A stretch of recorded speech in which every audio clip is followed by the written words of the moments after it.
Hi hello good morning welcome back to our channel Seethalu kitchens. ఈరోజు మీకు ఏం చూపిస్తున్నానంటే కషాయం అండి. కొంచెం ధనియాలు, జీలకర్ర, ఉప్పు వేసుకుందాం. కషాయం పగలుపున పిల్లలకి పెద్దలు అందరూ తాగడం వల్ల జలుబు దగ్గు అన్నీ తగ్గుతాయి. ఇప్పుడు చిన్న ముక్క కరక్కాయ ముక్క వేసుకుందామండి. వేడి చేస్తుంది. పిల్లలు చిన్నవాళ్ళైతే చిన్న ముక్క వేయండి, పెద్దవాళ్ళకి కొంచెం పెద్దది వేయండి. నాకు ఇద్దరు పిల్లలమో కొంచెం పెద్ద ముక్క వేసాను.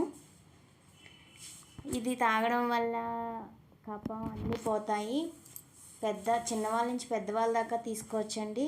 మెడిసిన్తో పాటు ఈ కషాయం తీసుకోవడం వల్ల మీకు రొంప దగ్గు బేగా రికవర్ అవుతారు, తగ్గుతుంది బేగాను. ఇప్పుడు చిన్న ముక్క అల్లం వేసుకున్నాం కదా, ఒక 5-6 తులసాకులు వేసుకుందాం.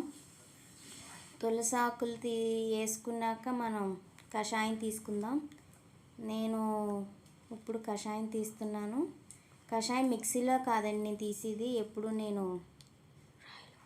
సందుకాలు మీద తీస్తాను. అదే సందుకాలు అంటారు కదా, మేము అమ్మందస్తా అని అంటారు కదండి, అందులో అయినా తీసుకొచ్చి మేము ఇంక రుబ్బురోలు సందుకాల మీద తీస్తున్నాను. ఇంకో మాకు టెర్రస్ మీద ఉన్నాయండి, మావి కూడా కాదు పక్క వాళ్ళవి ఇవి.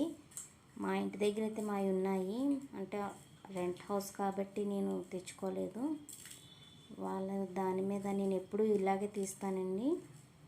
ఇలాగే తీసి మంచిది, పెద్దవాళ్ళు అంటారు కదా అది మంచిది, చలవ చేస్తుంది. సందుకలు అంటే ఇంక అమ్మవారు కదండి, అందుకు చలవ అని. రుబ్రాలు అంటే శివుడు, శివ పార్వతులని అని మేము పూజిస్తాం వాటిని. ఎప్పుడు నేను కషాయం తీసిన ఇలాగే తీస్తానండి. చాలా మంచిది అని, పిల్లలకి మంచి జరుగుతుంది చలవ అని అలా తీసుకుని కొంచెం వాటర్ వేసుకుని, ఆ వాటర్ కూడా చాలా మంచిదంటే అలా తీసి వేసుకోవడం వల్ల. అలా తీసుకుని శుభ్రంగా వాటిని మళ్ళీ కడిగేయాలండి. కడగకపోతే అమ్మవారు తిడుతుందని చెప్పి అంటారు మా అమ్మ వాళ్ళు అందరూ. అందుకే శుభ్రంగా మళ్ళీ వెంటనే కడిగేస్తాం.